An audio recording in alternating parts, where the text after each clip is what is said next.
Allahu Akbar, Allahu Akbar, Allahu Akbar. La ilaha illallah. Allahu Akbar, Allahu Akbar, walillahil hamd.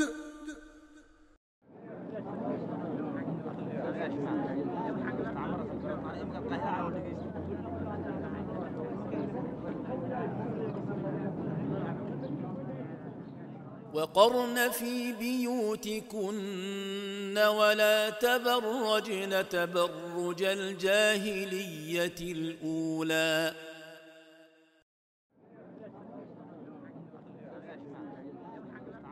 Les femmes ne sont pas les seules responsables de l'effondrement des mœurs généré par l'exposition gratuite et vulgaire. Cela est aussi dû à la négligence de l'homme, du père, du mari, du frère, dans l'accomplissement de son devoir envers la femme.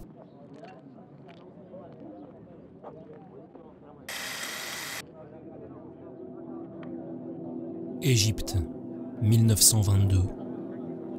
Après 40 ans de protectorat britannique depuis 1882, le pays, devenu une monarchie, se voit accorder l'indépendance.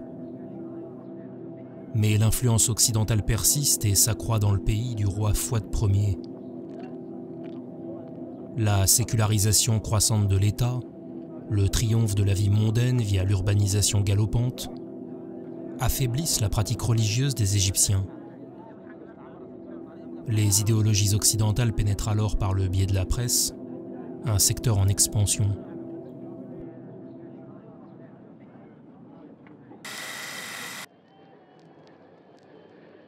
En 1926 est créée l'association emblématique de la salafia égyptienne, Ansar as-Sunnah al-Muhammadiyya, les partisans de la tradition prophétique. Son fondateur est le cheikh Mohamed Hamid al-Fiqhi, un savant du Tawhid soucieux de l'appel au Coran et à la Sunna. Souvent proche au cours de sa vie du Muhaddith et Qadi Ahmed Shakir, il fut formé à Al-Azhar comme son père, mais il réprouve l'orientation du pays et de la société. Il n'est pas emballé par la révolution de 1919, à laquelle participèrent les chrétiens et de nombreuses féministes. يا أيها الذين آمنوا لا تتخذوا اليهود والنصارى أولياء بعضهم أولياء بعض ومن يتولهم منكم فإنه منهم إن الله لا يهدي القوم الظالمين. Frustré par le manque d'influence d'Al-Azhar sur les masses musulmanes d'Égypte, il se rend en Arabie dont les autorités le soutiennent. Al-Fiqhi diverge stratégiquement et dogmatiquement de Hassan al-Banna, qui fonde les Frères musulmans en 1928. Il estime que la politique n'est pas à l'instant prioritaire, tant les musulmans, au-delà de leurs carences culturelles, sont surtout éloignés du Tawhid, du livre d'Allah, et de la sunna de son messager alayhi salatu wassalam.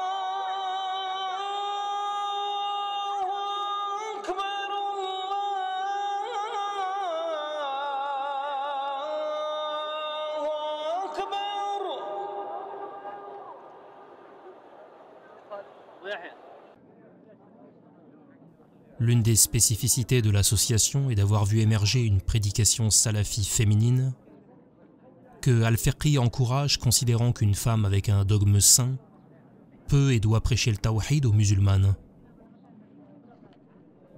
Les femmes des fondateurs en sont chargées, mais une croyante unique au parcours exceptionnel se distingue. Ni'mat Sidqi, née en 1898 d'un riche père égyptien et d'une mère turque, elle reçoit une éducation bourgeoise, musique, français, sciences sociales. Promise à l'occidentalisation et à la désislamisation, Ni'mat Sidqi va résister. Agacée des médiocres cours d'arabe laïques qu'elle reçoit, elle commence à solliciter les ulama égyptiens pour apprendre le din. Elle y consacre alors une dizaine d'heures par jour.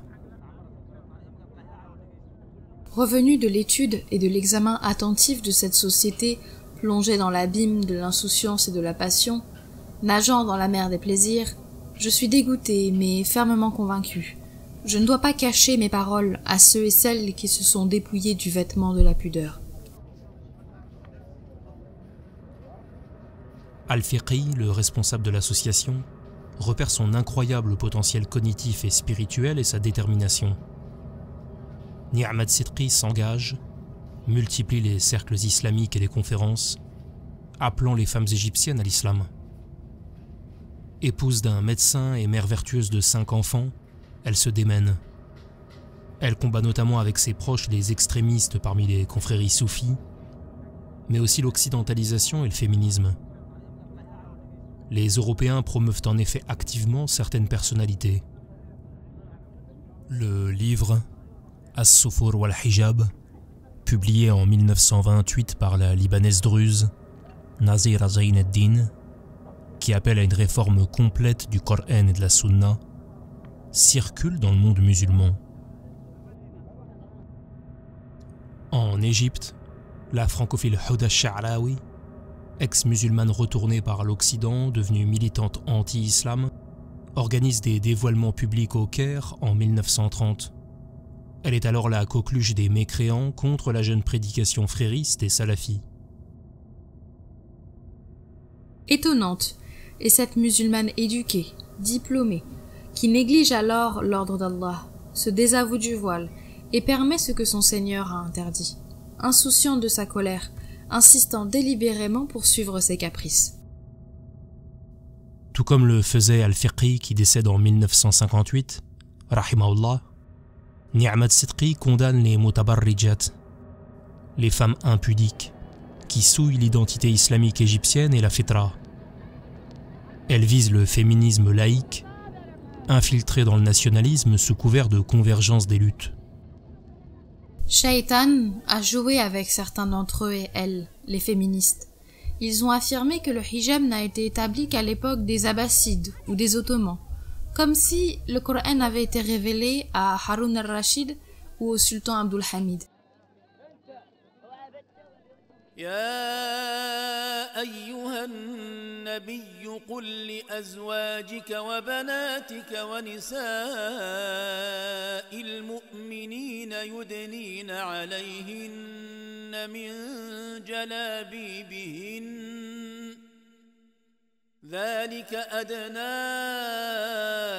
أن يعرفن فلا يؤذين وكان الله غفورا رحيما. Les femmes de ton temps ignorent les ordres d'Allah, alors pourquoi les imites-tu? Les femmes de ton époque iront en enfer, alors pourquoi t'assures-tu de les accompagner? La vie de Ni'mat Sidqi est centrée sur le désaveu, le tawhid et le hijab. Dans sa première réflexion, Al-Ikhtiyar, le choix, elle raconte son désaveu des négateurs. Éduquée aussi en Europe à la pensée occidentale, elle rejette Aristote, Voltaire, Leibniz, mais aussi les mœurs de l'Occident libéral. La femme éduquée, mais désobéissante, argumente, s'oppose, débat, délibère, qualifie la peur d'Allah de rigidité et d'extrémisme, considère la pudeur et le voile comme du puritanisme, comme si elle ne connaissait pas l'islam et ne comprenait pas le Coran.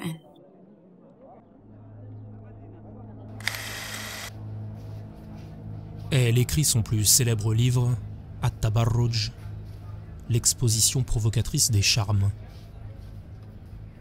Tu as été emporté par les flots de la fausse civilisation de ton époque, et dans le torrent de l'immoralité et de la perversité, tu t'es noyé, parce que tu es prisonnière des passions.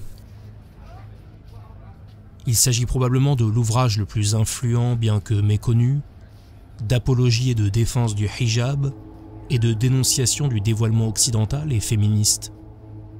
Cette femme, qui expose sa beauté est injuste envers elle-même. Sa luxure l'a emportée sur sa volonté, ses caprices ont submergé sa piété. Elle a ainsi osé désobéir à Allah sciemment, négligeant ses commandements en cherchant à plaire aux pécheurs. Combien de prières invalidées ou manquées pour un maquillage inutile ou un ornement capillaire qui prive des ablutions. Tout cela pour conserver la parure et non pour conserver la prière. Son petit livre At-Tabarruj est aujourd'hui considéré comme une des causes majeures du retour du voile dans les grandes métropoles du monde arabo-musulman au cours des années 60-70. Active dans la da'wa au sein de la branche féminine du mouvement, ne craignant le blâme d'aucun blâmeur, elle multiplie articles, livres de sciences et rappels, et invite explicitement à la désoccidentalisation des femmes et à la restauration d'espaces non mixtes. وما كان لمؤمن ولا مؤمنة إذا قضى الله ورسوله أمرا أن يكون لهم الخيرة من أمرهم ومن يعص الله ورسوله فقد ضل ضلالا مبينا.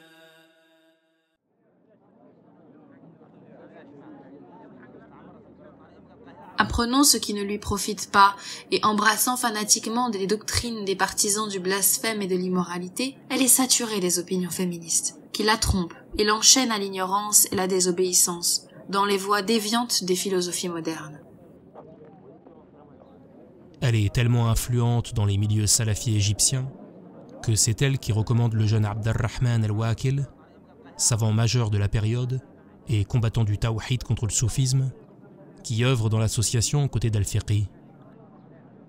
L'action de l'association est d'autant plus remarquable que le socialisme panarabe laïque de Nasser se montre tyrannique vis-à-vis de la résistance islamique. Zainab el-Ghazali, plus jeune et proche des frères musulmans, est contemporaine de Ni'mat Sitri. Elle est condamnée à la prison. Et les membres de l'association Ansar as-Sunnah al-Muhammadiyya seront pourchassés par le nasserisme pharaonique. Ni'mat Sitri fut également investi dans le caritatif, la médecine pédiatrique et la création d'institutions pour les femmes âgées et isolées. La musulmane, monothéiste, pieuse, savante, repentante, combattante du hijab et du tawhid, Ni'mat Sitri, est rappelée à Allah subhanahu wa ta'ala en 1977. Rahmatullah alayha rahmatan wasi'a.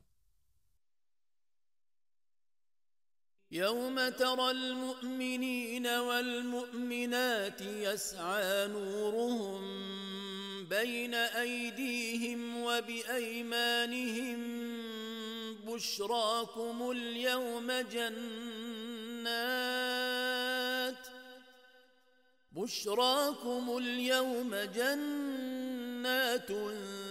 تجري من تحتها الأنهار خالدين فيها ذلك هو الفوز العظيم.